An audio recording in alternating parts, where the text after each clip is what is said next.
Thank you for organizing everything. I've been here 3 weeks now. It's been very great. Met a lot of nice people and a lot of good talks. And also thank you for allowing me to present some of the research I've been doing for my PhD so far. So the group I'm in at the University of Augsburg with Christoph Weber, we used to be more in the biophysics part, but we've slowly sort of shifting towards doing more and more origins of life research. So today I'll be talking about some of the stuff I've been doing in relation to this, and then specifically selection of chemical processes and sequences at the molecular origins of life. So I'll give a short introduction first. Okay, it stopped working. Oh no, I just need to press, I think, yeah. Okay, so here we see a timeline of basically the evolution of the Earth since it started around 4.5 billion years ago. And then it took approximately 1 billion years. And then we have something called the last universal common ancestor, or LUCA, which is sort of the, yeah, it's in the name basically, but all living things today can sort of be traced back to this sort of lipid-bound DNA protein-based life form. And during the evolution of the Earth, it went from a molten lava kind of rock to having an ocean all around the surface. And in this, when the Earth was sort of like this, we have the period where we sort of refer to as a prebiotic soup, where we have prebiotic chemistry, so no evolved enzymes or no RNA, DNA yet. And from this prebiotic soup, somehow it emerges some DNA protein-based life form. And the question then is, how do we go from just a soup of different prebiotic chemical elements to the assembly of something quite complex? And part of the reason this is difficult is that in current day biology, DNA and protein are sort of co-reliant on each other. DNA is used to store the information, but it also needs the protein to do sort of the molecular machinery. But likewise, the protein is not able to replicate on its own or store any form of information. So they need each other to be able to have a functioning system. So we have then sort of a chicken and an egg. Oh, yeah. So what I mean, how that remove that's known accuracy. Oh yeah, yeah. So what you can say something about no, so there is quite a lot of uncertainty on a lot of this stuff, but there is experimental evidence, but people do disagree on the exact numbers, and it's like here you have maybe an uncertainty of 200 million years, right? It's quite a long time. But at least we know quite a lot about what was present during this time and how did the Earth look like, what elements were there, and so on. And that's sort of the setting that we care the most about.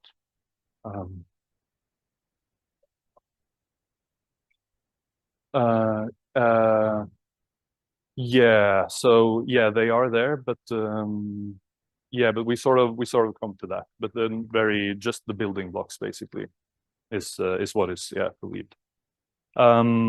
Yeah, so we have this then chicken and an egg problem when it comes to RNA and DNA, storing information and molecular machinery.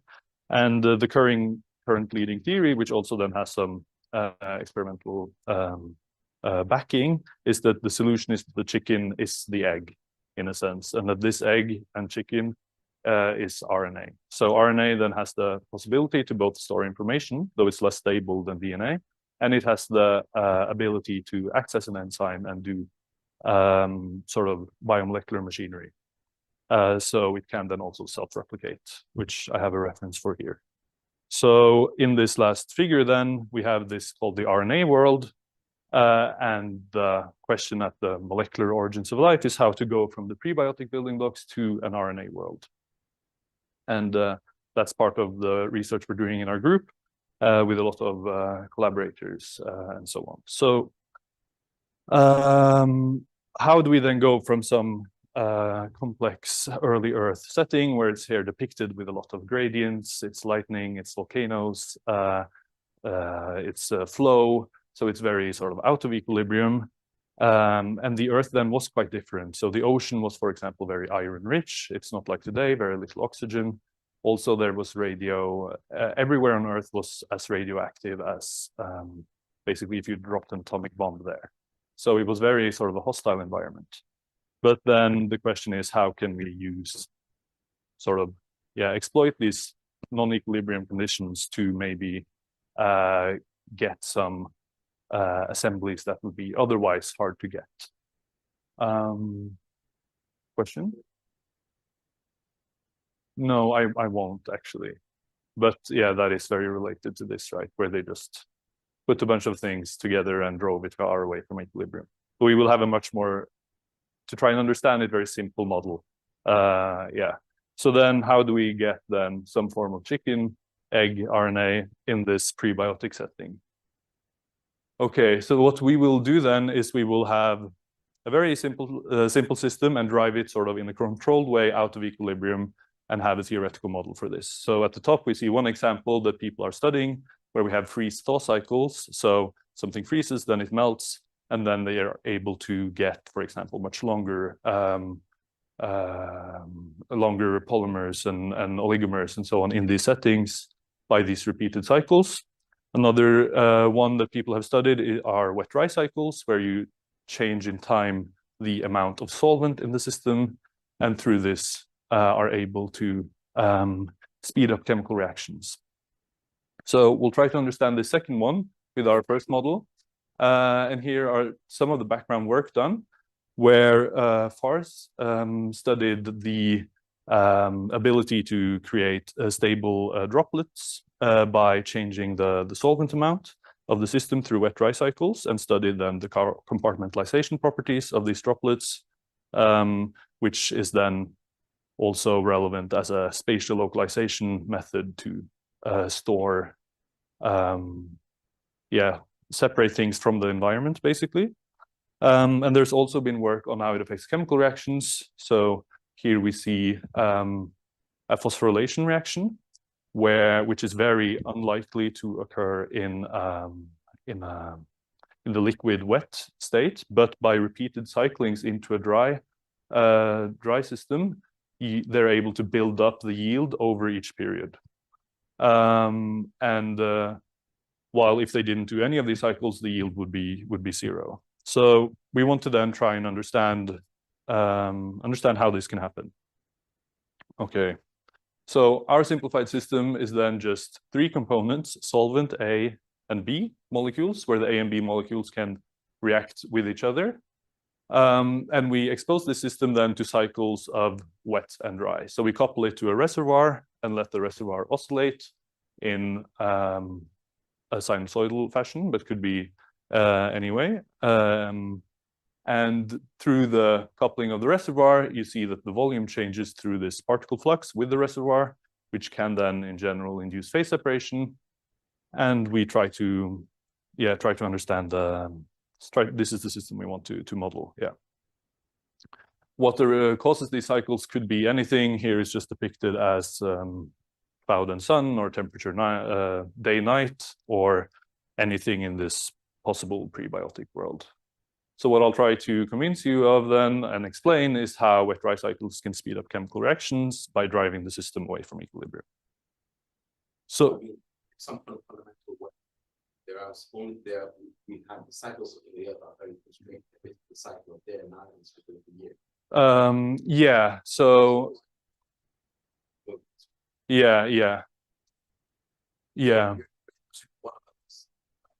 But you can also have, it can be stochastic, but it is sort of a question then, if you have a 200 million year period, maybe at some point something happened, or you have maybe flow cycles inside some rocks. A lot of people are studying where you can get similar type of cycles, where you basically have an exchange with the reservoir periodically.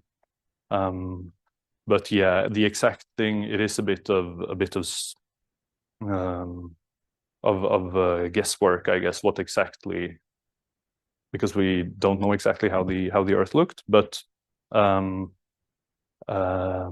it is quite general that you can have some flux with a reservoir that changes in time. And then I think also by changing this from a sinusoidal to something else, you can probably get quite enhanced effect as to what we will see as well. Okay, so we will work in something called the fast diffusion limit, where which has a lot of advantages, because the pool problem is a spatial problem that you can solve through a phase field model similar to Cahn-Hilliard, but these are very very complicated equations, numerically expensive, comes with additional parameters. So if you just want an understanding of the system, it might be sort of shooting a bird with a cannon, sort of. So adding reactions in a system gives us a reaction diffusion length scale. And what we assume then is that the size of the system is smaller than this reaction diffusion length scale. Basically, the system is able to reach a diffusive equilibrium while being outside of chemical equilibrium. Our system then can have will then have a very sharp interface of two different concentrations, which are at chemical equilibrium, which are at phase equilibrium. So the chemical potential in the system will be homogeneous for each component, but the concentration profile will in general be not. And what is nice about this is that we can study the system through phase diagrams, because we can have a phase diagram at the diffusive equilibrium without being at the chemical equilibrium. So for the equations, we have we drive the particle flux with the reservoir through a difference of chemical potential. So we have the chemical potential of the reservoir, which we drive externally, and then we have the chemical potential of the same component I, but in the bulk. And when you have a particle flux with the reservoir, you have a volume change. To calculate the chemical potentials, we use a Gibbs free energy density, where we have basically mixing terms, internal energy. But the most important terms to understand the behavior are these interaction terms between each of the components. We will also work with volume fractions instead of concentrations, so they're defined like this.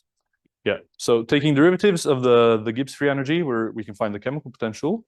And these chemical potentials, in addition to driving the flux with the reservoir, also drives the chemical reactions in the system, where this is the stoichiometric matrix.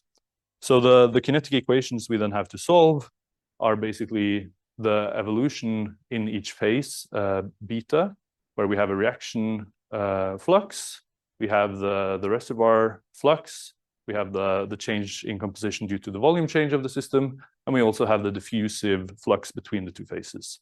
This one is sort of... Sorry? Yeah, so we're not chemists, so we don't want to talk too specifically about the specific molecule or not. So we sort of, by changing, for example, the interactions here, we can talk about the how solophilic the molecules are, but we don't have a specific molecule in mind. But we have applied it to, for example, the phosphorylation reaction that I discussed earlier, where it does work quite well. But we wanted to be a bit general. So through this, basically, to determine this J, we have the condition that we are at phase coexistence, which gives us constraints by setting the time derivative of each of them to be equal, which can then be solved by inverting some matrix. So we will look at two different cases without cycles to try and understand the system, and then go to the case with cycles. So let's go for no cycles first. Here we just see a graph where we have initialized the system where we start with all A, and we try to where the system will convert from A to B. So we can measure then the yield as the relative turnover from A to B. And we are interested as a form of measure of a speed up this half time. So the time it takes to convert 50% of the A to the B. And as we see, by changing how fast the system evaporates, for this case, it's evaporation, you speed up this turnover. And by increasing the evaporation speed, we get some sigmoidal behavior here. To understand this, we then go to the phase diagram, which is a composition phase diagram, where we have the composition. A specific composition is a point in this space, and the solvent amount is just 1 minus the two others, as they have to sum to 1. And our binodal then, where we have phase separation, can be, for example, like this, where we have the tie line connecting the dense and dilute phase. So an initial position then, like this, will have two different kinetics. It will have the kinetics towards the chemical equilibrium and the kinetics towards the evaporation or reservoir equilibrium. And the thermodynamic equilibrium would then be the intersection of these two equilibrium lines in the phase diagram. So the two different types of kinetics have different constraints. So a chemical reaction that conserves volume, the sum of them has to be a constant, while for the reservoir flux, the ratio has to be a constant. But when you have both of them together, the kinetics is the sum of the two vectors, and you're no longer constrained in how you move in the phase diagram. So the pathway towards equilibrium could then look like this, but depending on the rates and so on. And in the whole phase diagram, we then have a flow diagram, basically, on how to reach the chemical equilibrium. So if we go back to the figure that and if you're phase separated, it's the average moves like this, and the dense and dilute phase evolves along the binodal, where they are at phase coexistence. So if we go back to our diagram, then we can try and understand the speed up through the different pathways in the phase diagram. And we see that the faster changing with the evaporation speed, you do different pathways. And these different pathways leads to different speeds. So even though some of them are longer, they do use a shorter time for the conversion of A to B. So we can then understand this by changing how each particle, how the substrate interacts, basically how all the particle interacts with one another, where we measure on the y-axis the speed up. First of all, we can notice that without any interactions, we don't have any speed up at all. So without including this in our model, then we're not able to affect the chemical reaction rates at all. And this can also be shown analytically.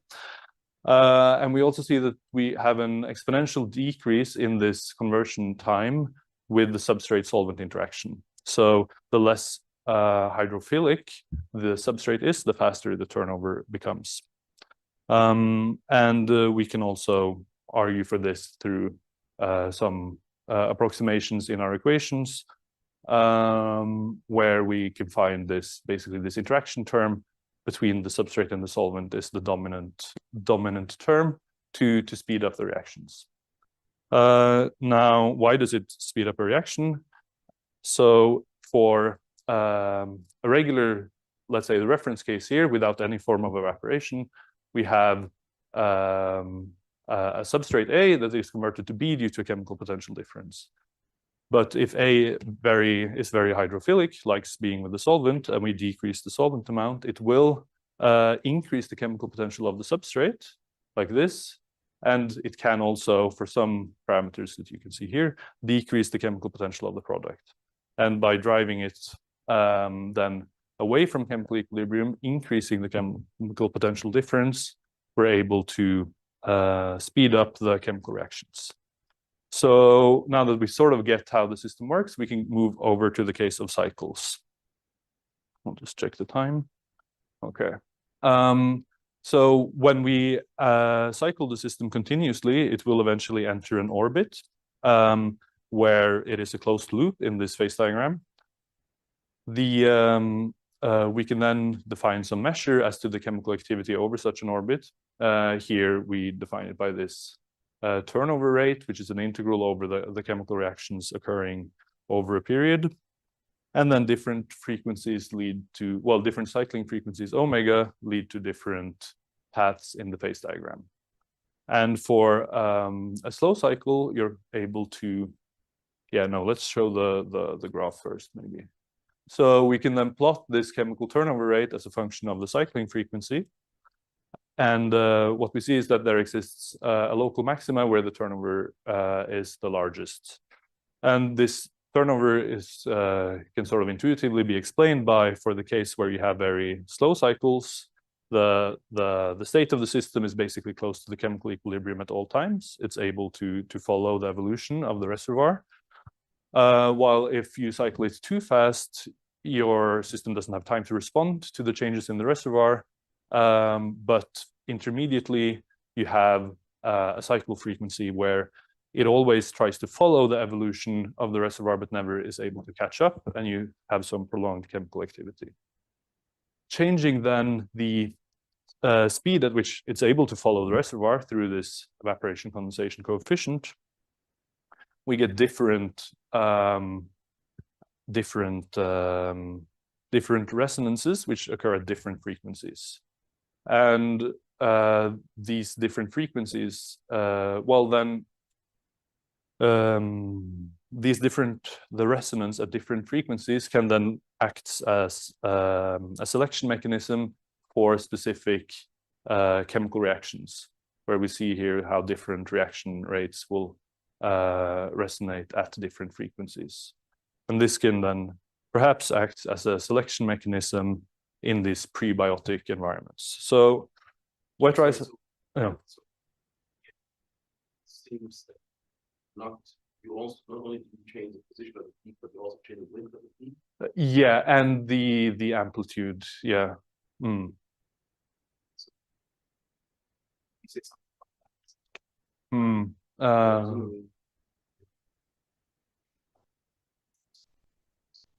Yeah.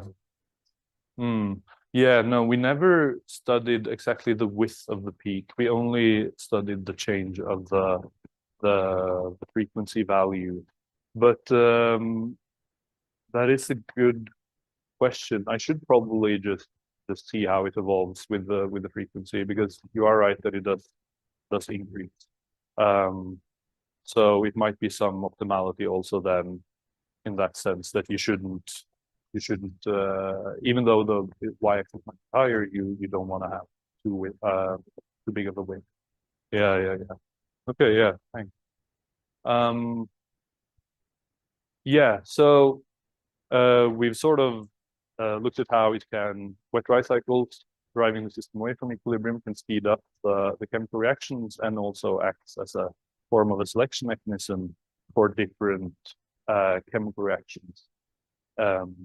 So similar then to how an enzyme in current day biology is able to speed up a reaction by lowering the energetic barrier for a reaction to occur, we instead increase the chemical potential of the substrate, effectively reducing the barrier through this non-equilibrium driving. But this is a very simplified system, right? And yeah, the next the next system is also quite simplified in some ways, but specifically then the chemical reaction network is very simple.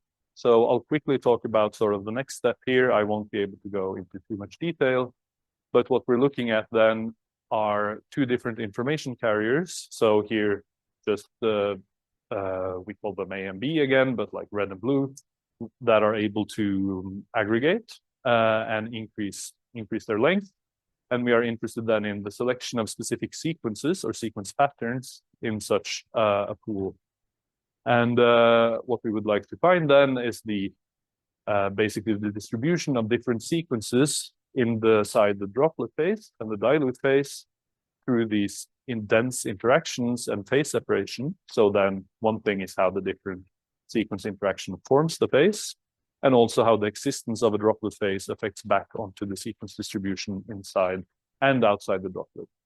And we can also then compare this to the case where we suppress phase separation and never allow it to reach phase coexistence, and then compare the sequence distributions. This has, of course, some problems, as we do have an exponentially growing sequence space, just like biology also has an exponentially growing sequence space. So sort of the problem we would like to attack being, how can a prebiotic setting select for sequences? We also sort of have that same problem.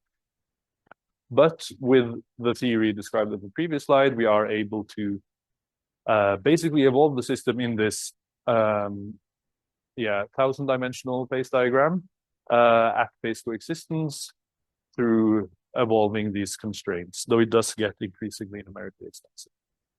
And the output then that we're investigating, so just a short summary, because this is sort of something I've been thinking about recently, is how to look at interactions between these polymers or oligomers. They're relatively short.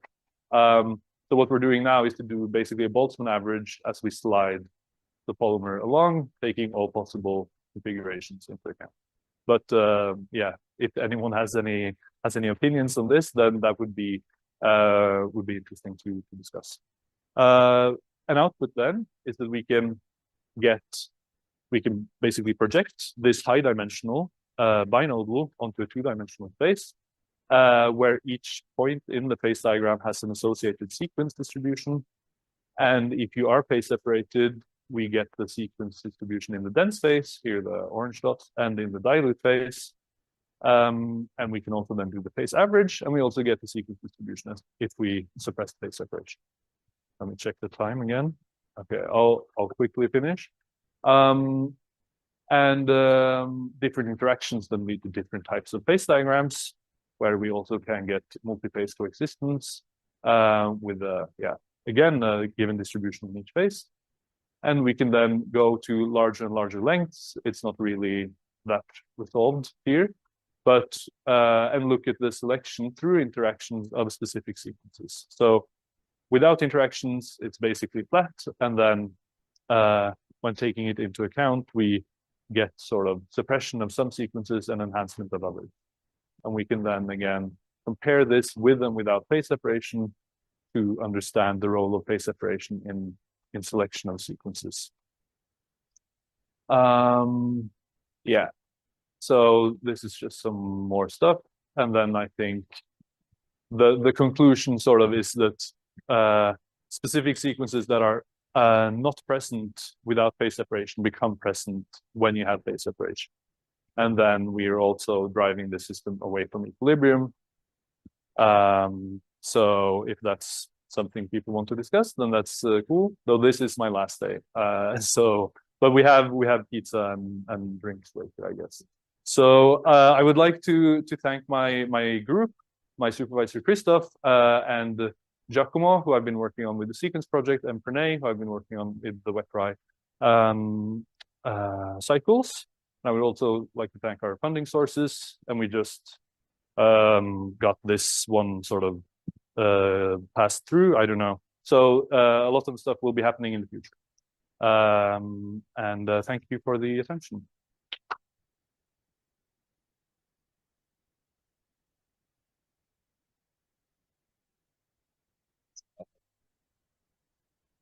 Nice talk. Questions? This was a very nice lecture, and I really enjoy it. Short, but I have to think about it. But in principle, if you have these rough conditions and you have this cycle, that cycle, it could happen by many different molecules. So it's by chance that you got the right pair, form RNA, or how these other things would, or there are no other possibilities were able to succeed. Do you have an idea about that? Yeah, so that is a good question, and something I maybe forgot to stress is that this since the evaporation is a surface flux and the chemical reaction is a bulk property, changing basically the aspect ratio of like a prebiotic pond would change the evaporation rate. And if you then imagine some prebiotic landscape with different ponds of different aspect ratios, they will have different cycling frequency. They will have different evaporation rates, but maybe the same cycling frequency. And in such a setting, yeah, there is sort of a stochastic property here that we have one specific product that works, that has to arise somehow. But with different spread into sort of different ponds with different aspect ratios, it might be a big enough sampling over 100 million years that at some point it can work. Just a follow-up on this. This is wet and dry cycle that was missing from the Uri experiments. Why they failed? I won't comment on that, I think. Yeah.